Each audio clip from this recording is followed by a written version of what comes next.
Bueno, vamos a esta primera parte.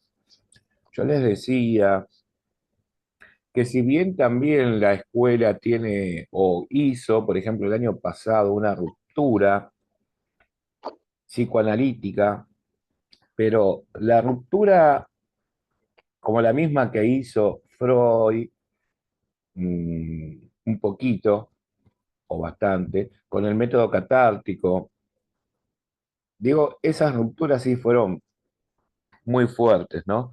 Pero la que hizo Pichón ya para el 46 postulando del psicoanálisis a la psicología social, no fue una ruptura, fue, digamos, este término que yo uso, que tiene que ver con una transformación y modificación de algunos conceptos básicos,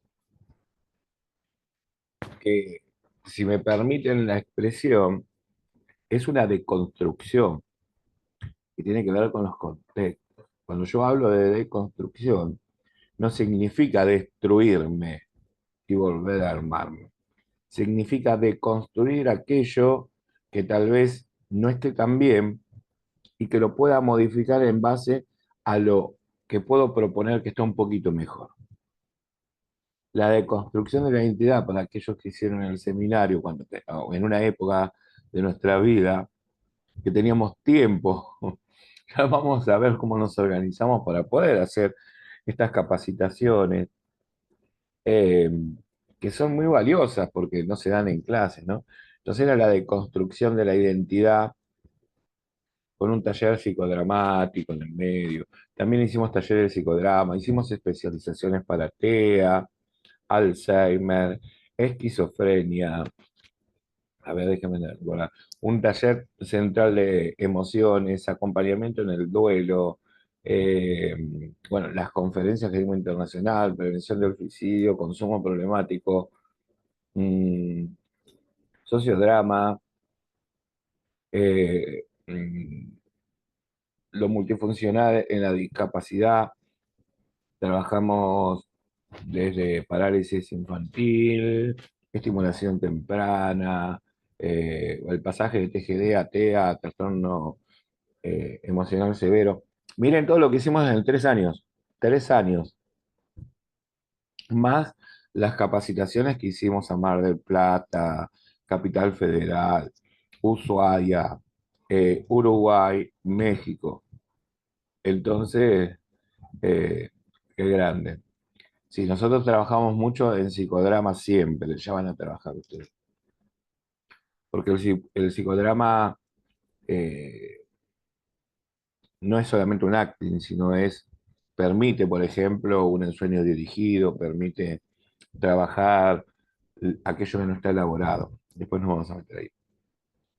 Entonces fueron 3 años, por lo menos yo estoy desarmado. Pasaron muchísimas, son cosas muy buenas, pero fuimos variando el equipo docente, fuimos variando los programas, por más que ustedes, el programa se sigue, pero se abrió la posibilidad de ser dinámicos, porque por ejemplo los psicoanalistas nos querían cobrar la clase, estamos en confianza, 20.000 pesos, ¿no? 25.000 pesos, lo que cobran un encuentro, y nosotros cobrando una cuota popular no alcanzamos a sostener todos los gastos. Entonces, bueno, lo comenzamos a hacer por módulos. Bueno, ustedes como son poquitos, dije, bueno, me quedo yo los viernes, ya probamos como 3 docentes con ustedes, pero no hubo efecto. O sea, lo que más le falló al docente fue el tema computacional, podemos decir, tecnológico. No porque no sepan dar clases, sino bueno, porque también se les pide que graben las clases para los demás compañeros. Y ahí tuvimos un pequeño problemita, que ya lo iremos solucionando. Pero tenemos un equipo docente bárbaro. Bueno, y ustedes, por supuesto, a la medida que vayan pasando el tiempo, estamos esperando también para que puedan integrar a aquellos que quieran y también para que abran sus propios lugares. Lo que pasa que la realidad yo les voy a contar cuál es. Que la psicología social clínica, como esta modificación de Electro-Pichoniano y esta gran novedad fue una demasiada gran novedad, sobre todo en el ámbito laboral para los psicólogos y psicólogas sociales. Entonces, cuando hacen el posgrado, terminan, nosotros lo estamos dando en 6 meses, y nada, alquilan un consultorio, tienen un espacio y ya hacen conversatorios, cobrando entre 12 y 15 mil pesos la consulta. Entonces nadie quiere venir al campo docente. Cuestión que tengo un problema con ello, porque después tenemos el espacio de covisión y digo, chicos y chicas, ¿cuándo van a venir? Porque nosotros ya capacitamos más de 120 personas. Y de los 120 tenés 100 que están laburando. Pero laburan, o sea, como se debe trabajar, ¿no? Yo les digo, bueno, no se llenen tanto de asistidos, no trabajan solamente a nivel nacional, internacional, como yo trabajo, pues yo ya dije, bueno, no agarro más casos y voy derivando, ¿no? A aquellos que no tienen, porque esto también está bueno. El tema de que somos formadores de formadores, pero seguir. Pero si nadie queda o nadie quiere después seguir en la capacitación docente, ahí estamos en un problema, porque nosotros nos vamos haciendo viejos. ¿Se entiende? Y está muy bien que ustedes agarren el laburo y todo, porque la psicología social venía con palabras de esperanza, pero con sentimiento de desesperanza, lo que era en el campo laboral, ¿no? Que era todos esos grupos, ¿no? Y todo terminaba por ahí. Cuando nosotros postulamos con Carlos Sica, ¿no? Y Carlos Sica, o sea, da también como este tercer pasaje, porque el primero es de Pichón, del psicoanálisis de la psicología social, el segundo es de Moffat, de la psicología social a la terapia en crisis. Por eso que nosotros ofrecemos los otros cursos. Y el tercer pasaje sería de la psicología social general a una psicología social de intervención, que es la psicología social clínica, que ya venía planteándose con emergencias psicosociales, ¿no? Con primeros auxilios psicológicos, pero ahora viene en el campo, que es esta propuesta de psicología social clínica. Cuando se postula esto, en ese momento Carlos Sica era el presidente de la Asociación de Psicólogos Sociales de la República Argentina, ASPRA. Fue re mal tomado, ¿no? Porque no, que es en el año 2000, estoy hablando, fíjense, ¿no? 2000, 2010, más o menos, fue el último congreso, porque ya la psicología social se estaba transformando o venía atravesando con ciertas políticas y sindicatos, MOPSA, que eran movimientos de psicólogos sociales, no, el pedido de una matrícula ya se confrontó y se articuló con otra parte de acompañamiento terapéutico, porque nosotros venimos dando el acompañamiento terapéutico libre, ¿sí? Resolución 101414, junto con los centros de psicólogos sociales. Y bueno, y ahí hubo todo un movimiento, un bolonqui. Y en el último congreso que hicimos en el Tigre hace, bueno, antes de la pandemia, eh, ahí es como que se abrieron dos vertientes, como los psicólogos sociales más tradicionales y clásicos, que muchos luchan por una ley, que yo a mí me parece bien, la ley, porque la ley te hace legal, pero el trabajo en el campo y el conocimiento te hace legítimo. Hay una diferencia entre lo legal y lo legítimo. O sea, si bien ustedes cuando se reciban en el posgrado, tal vez cuando se reciban, porque falta, logremos la matriculación. Por eso es que todos ustedes tienen analítico. Porque uno de los mayores problemas, me estoy yendo, ¿no? del tema, pero esto es importante que lo sepan. Uno de los mayores problemas de la psicología social que todos hemos cursado, salvo algunos profes que tenemos, como el Ninja y demás, que fue en otra época, queda feo esto, más vieja, más antigua, de mis profes, en donde sí el ministerio se hacía cargo y le daban una matrícula, pero eran operadores en psicología social, ¿sí? No psicólogos sociales, que en formación no tiene mucha diferencia, sino en el título y en el nombre, porque entran en el nomenclador. Bueno, los docentes saben de qué estoy hablando. Y que una matrícula, por ejemplo, Jorge, nuestro profe y compañero, nunca pagó por la matrícula, o sea, no la tiene habilitada porque no la necesitó nunca, ¿sí?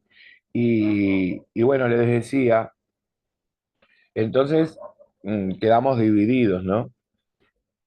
Y fuimos atacados por los mismos psicólogos sociales, con lo cual la pasamos mal y después entendimos que esa pérdida conllevaba una ganancia porque estábamos haciendo mucho ruido, sonaba algo que se venía, y abrimos entonces Carlos Sica en Capital.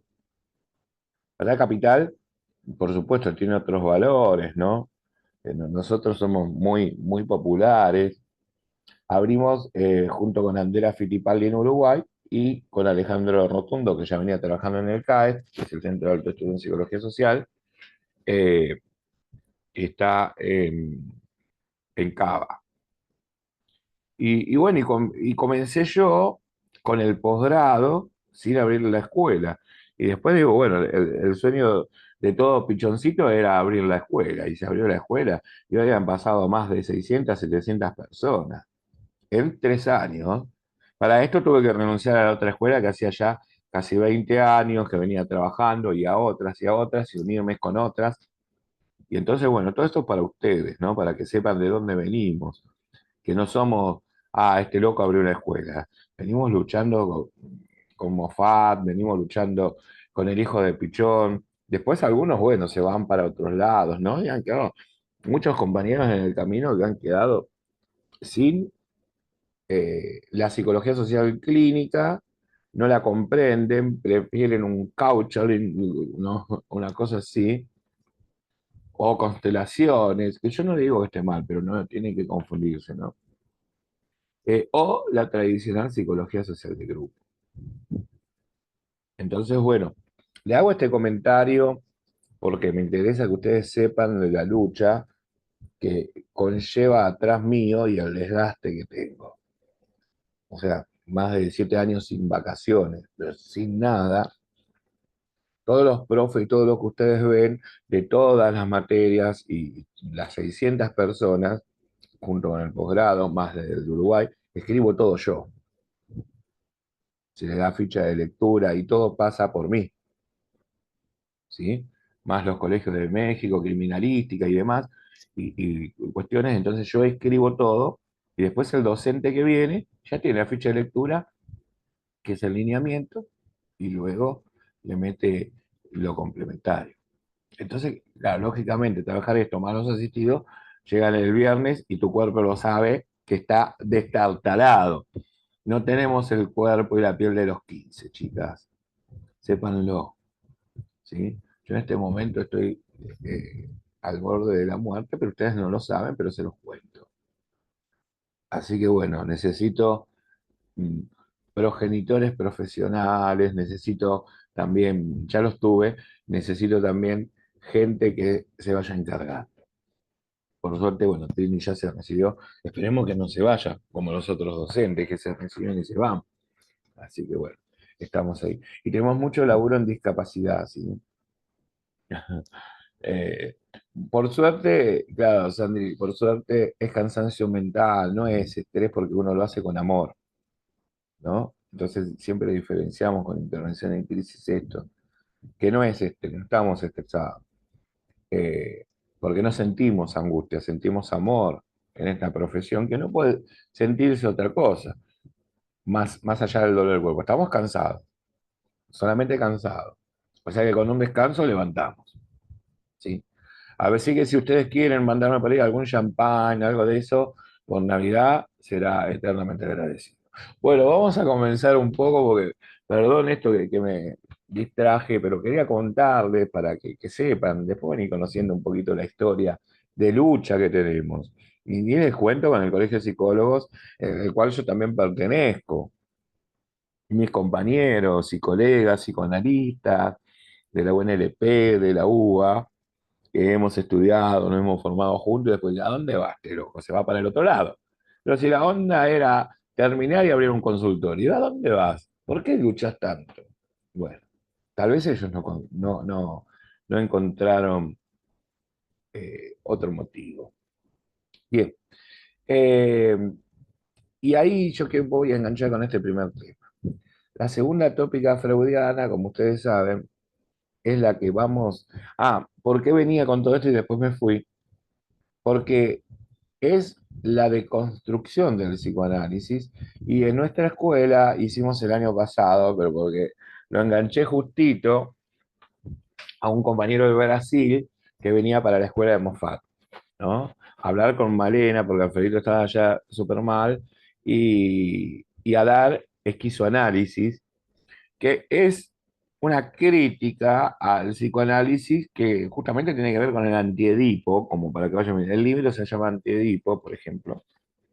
Y este es uno de los máximos, esta persona es uno de los máximos referentes, y le digo, che, loco, ¿no? ¿Qué es esto? Es de alguna manera la crítica analítica al capitalismo como productor de enfermedades mentales y junto con ello al psicoanálisis como productor de síntomas de hace más de 100 años. Cuestión que está bárbara. Y que todo está atravesado por la política, ¿no? Y uno mete ahí la política, la economía. Y entonces le mando un mensaje, ya que estaba por aquí, si podíamos charlar un poquito con Domenico Hull, por ahí lo tienen. Y bueno, charlamos un poquito y me dio todo material, todo para que haga un seminario de esquizoanálisis que lo hicimos junto con el Ninja. El Ninja se encargó de ello, es el profe también de nuestra escuela. Y entonces dábamos a la par psicoanálisis y esquizoanálisis, es como dar el Edipo y el antiedipo, ¿no? Y fue una locura, que también después lo vamos a conocer porque es la nueva mirada. Estamos de acuerdo nosotros con el esquizoanálisis. eh, de hecho, estuvo bárbaro el seminario, que tiene que ver bueno, con esto de que cada vez hay más enfermedades mentales, dicen ellos, más diagnósticos, ¿no? Y menos tratamientos efectivos o consultas efectivas. Así que después vamos a ir trabajando. Pero volvamos al psicoanálisis, porque lo que yo planteo es que el psicoanálisis es, además de ser súper interesante, la teoría psicoanalítica, es nuestra base, ¿sí? La podemos ir modificando, pero es la base. El que no sabe psicoanálisis difícilmente puede atender en la clínica, sea freudiano como base, de luego lacaniano, kleniano, cañolano, podemos decir, que es el mío como agarrando todo, pero bueno, somos psicoanalistas, ¿sí? Críticos, podemos decir. Bueno, y entonces en la segunda tópica, volviendo a esto, es la que más tomamos nosotros. Yo voy a dar un ejemplo como si ustedes fuesen del posgrado ya, para poder explicar la segunda tópica, ¿sí? Y hoy quiero hablar, voy a hablar de esto, voy a hablar de la depresión. En diferencia con lo que Freud planteaba en el año 1917, estamos hablando, fíjense, ¿no? Ciento y pico de años atrás, que era duelo y melancolía. Lo cual me conlleva a mí a releer todo y hacer una nueva teoría del duelo, sacando la única teoría del duelo conocida, más allá de los que estudian en tanatología, que serían los instintos de muerte planteados por Freud en algún momento. Como nosotros en la psicología social sabemos que nada tiene que ver con el instinto. Entonces, yo quiero desde el primer momento aclarar estas palabras. Todo es una construcción social y cultural con atravesamientos políticos. En el bebé no hay nada de instinto. Cuando los y las bebés nacen, nacen en un estado de indefensión, son totalmente indefensos. Si no está ese otro que viene, el otro que es con minúsculo, tampoco es con mayúsculo, como decía Lacan, que puede ser cualquiera, un enfermero, aquello, para asistirlo, para tratar de lograr el equilibrio homeostático y orgánico, muere. No hay ningún instinto de supervivencia. Los instintos después que plantea Freud tienen que ver con la sexualidad, que aunque diferencia la genitalidad no es tan así, y tiene que ver con la supervivencia a partir del deseo. Y después va a decir los instintos de muerte, que tiene que ver con que uno se autodestruye, ¿no? Desde ahí hay una equivocación epistemológica, un obstáculo epistemológico muy grande. Por eso es que se trató a, a las adicciones, a los consumos problemáticos de la celuloide, lamentablemente, ¿no? A los cortes, como tanto estamos trabajando, eh, y a todo lo que sea malo sobre uno como un instinto de muerte, Tana. Y nunca se lo pensó de la manera que yo lo postulo.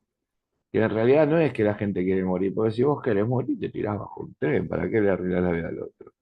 En realidad lo que yo planteo, que es un instinto, pero más que instinto, pulsión desde la energía y empuje, que tiene que ver con un modo y una manera de vivir de otra forma, tal vez más al extremo, muy cercano a la exageración, más allá del principio del placer, muy cercano al goce, ¿sí? Y que son puntos de descarga, que cuando uno no tiene el control, entonces puede controlarse cortándose, aunque los cortes tampoco los puedas controlar, pero no es un intento de suicidio, son formas de vida y formas de comunicación distintas. Difícilmente un adicto no quiera matarse. Si quiere matarse en estado de consumo es porque tiene una esquizofrenia adquirida por el consumo. Si quiere matarse por estado de abstinencia es por la falta misma que conlleva una depresión. Bueno, considerando todas estas teorías que fui modificando o repensando, yo le llamo la resignificación, ¿no? Porque es a partir de la lectura de hoy que cobran otros valores o valores. Voy a hablar de depresión para meter las tres instancias. Dijimos que la primera instancia en el esquema del iceberg, lo que se maneja bajo el principio de realidad, y deben entender ustedes que este principio de realidad al menos, marcaría algunas cuestiones que tienen que ver con el análisis discursivo y conductual. La coherencia, la cohesión, la temporalidad, ¿no? Es decir, que estén bien puestos los tiempos, pasado, presente y futuro, que sea coherente lo que vos me decís, que haya una cohesión entre los significantes, y que sea sobre todo concreto, ¿no? En el sentido concreto es decir, que vos lo puedas ver, tocar, que sea existente, ¿no? Ese principio de realidad. Ahora, esas son las leyes que manejan la realidad. Por ejemplo, bienvenida, Ceci, de nuevo, Se te me, has sido. se me va la conexión, no sé qué le pasó. Perdón. Bueno, no pasa nada. Me llamó la atención que sabía que venías. Bueno, y en una depresión vamos a tomar una depresión de una pareja, ¿no? De alguien, de uno que cae en depresión cuando ha conformado una pareja y se separa. Como muchos y muchas de aquí hemos pasado, por suerte, por esas experiencias, aunque se duela, y por lo tanto algo del duelo tiene que ver con el dolor, porque te duele. A uno le duele.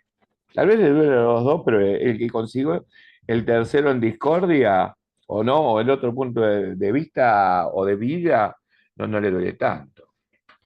Entonces, una de las primeras teorías, que es el psicoanálisis, habla del otro como objeto de amor, perdón. Objeto de amor, o sea, en la cosificación de la persona, ¿no?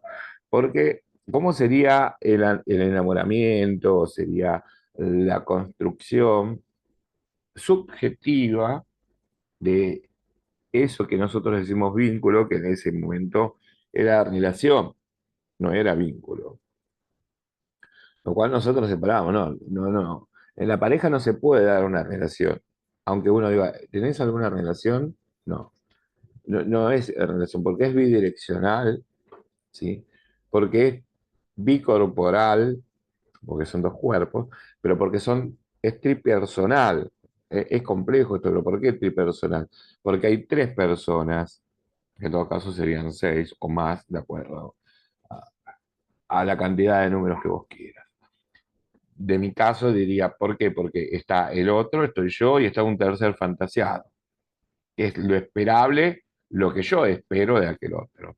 Que casi siempre, si yo del otro espero la teoría de la media naranja, perdón, casi siempre son los gajitos de limón. Es decir, encontrarse del otro lado con algo que no coincide entre lo esperado y lo encontrado, que era totalmente negativo, pero para nosotros es totalmente positivo. Podés encontrarte con la falta misma y encontrarte en vez de con el enamoramiento por identificación, sino que te podés enamorar o podés hacer un vínculo con una persona que tenga diferencias, porque no todos somos iguales. No existen dos personas idénticas en el término de identificación. Claro que es más fácil enamorarse o que te guste aquello que tiene parecido el otro, ¿no? Pero con lo cual, cuando encuentres lo que no puedes compartir, porque es diferente, ahí entras en crisis. Ahora bien, si yo pongo a la persona en el lugar de un objeto de amor, o sea, es poner a la persona en mi propia falta, en algo que me complete. Y vamos a suponer que en una separación, persona se va. Si uno caería bien, porque la realidad es que la persona se fue, yo me encuentro con mi propio yo destartalado, desorganizado, ¿no? Viene la instancia crítica del super yo, ¿sí? La instancia crítica del super yo tiene que ver con la parte del yo que me autocritica y me dice que yo tengo la culpa, ¿sí? Por eso es una instancia crítica, pero no es como que hay tres tópicas ahí, tres instancias. Son dos instancias, que una es el ello, ¿no? En el deseo, que el ello es insaciable por naturaleza, como el deseo. Por eso creo que lo tengo en el WhatsApp, no sé si ya lo tengo,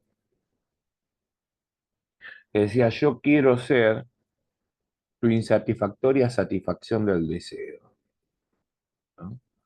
En esta contradicción o oposición de palabras metafóricas, porque uno quiere satisfacer al deseo, porque el deseo desde el ello va una fuerza indestructible, porque cuando se destruye el deseo, que es motor y falta a la vez. Entonces, si yo lleno toda la falta, me quedo sin motor de vida y muero, bajo el principio de lo que hablábamos la vez pasada, ¿no? Un principio de nirvana. Si yo ya no tengo más deseo. Y eso es lo que respetamos cuando hablamos de muerte del otro. Hay gente, ¿no? Que no tiene más deseo de vivir. Y entonces vos decís, le salvé la vida y por ahí le estás cagando la vida trayéndola bajo el principio de realidad. No siempre está bueno salvar la vida. Primero tenés que conocerlo y conversar. Entonces, digo, volviendo a este tema, yo tenía un deseo.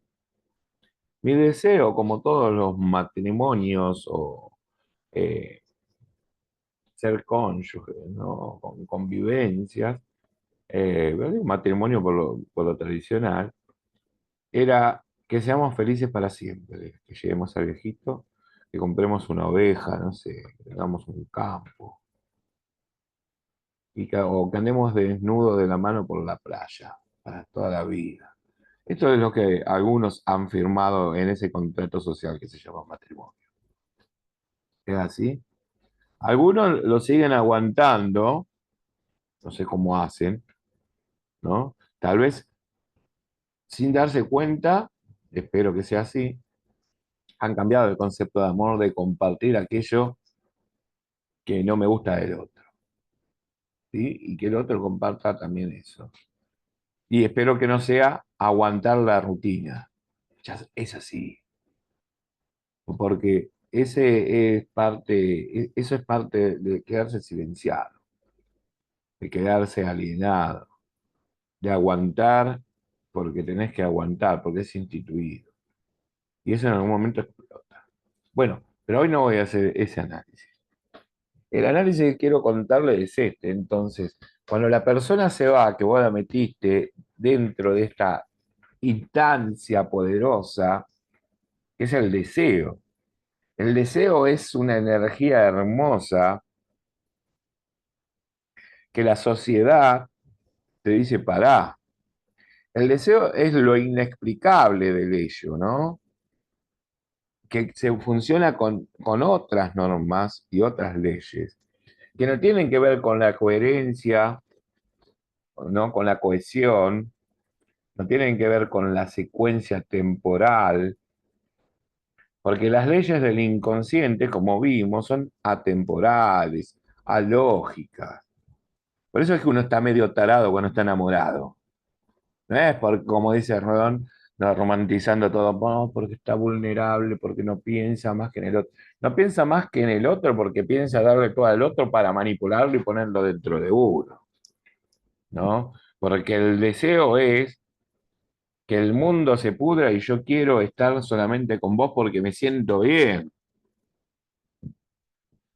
En las ocasiones del compartir, que es otra ideología de amor, que es la que tendría que funcionar, en donde hay un sujeto, entonces digo, bueno, yo te deseo, pero también deseo que vos estés bien. Pero antes no era así. Antes yo te deseo y te agarro. ¿Entendés? Y es complejo el asunto de tomar a la persona como objeto. Porque de todas maneras yo te deseo a que seas mi objeto y completes mi falta. Ok, hay una separación. Uy, nos queda un minuto. Nos separamos. El otro se fue. Lo cual me hace sentir a mí que me quedo en falta de nuevo. Por eso digo, me quedo con mi propio yo. Y el yo, como dije, es un triple vasallo que está recansado porque vino luchando todo. Y ahora que pensaba que estaba completo, se encuentra con incompletud. ¿Ven lo que sucede? ¿Sí? Y que es la lógica que tiene que pasar. La lógica de la realidad te dice, mirá, no está, vos lo negás. No puede ser, sí, está con otra, no puede ser. Mostrame la foto, te voy a mostrar. Están trucadas las fotos esas. Siempre negás, porque es el mecanismo defensivo de la resistencia al cambio, porque sabés que se viene un cambio drástico en tu vida. O